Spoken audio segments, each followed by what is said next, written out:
সভামঞ্চ সেই সময় প্রচুর মানুষজন সভামঞ্চ ছেড়ে চলে যাচ্ছেন অন্যত্র।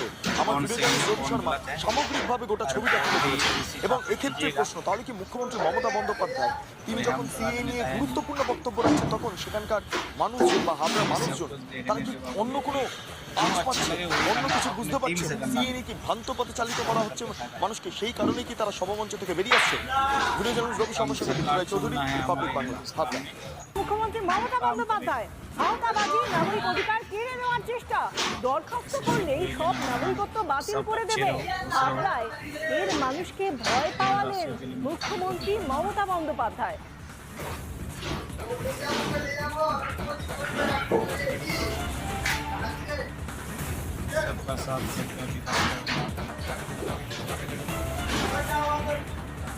এবার যে ইলেকশনের আগে প্রতারণা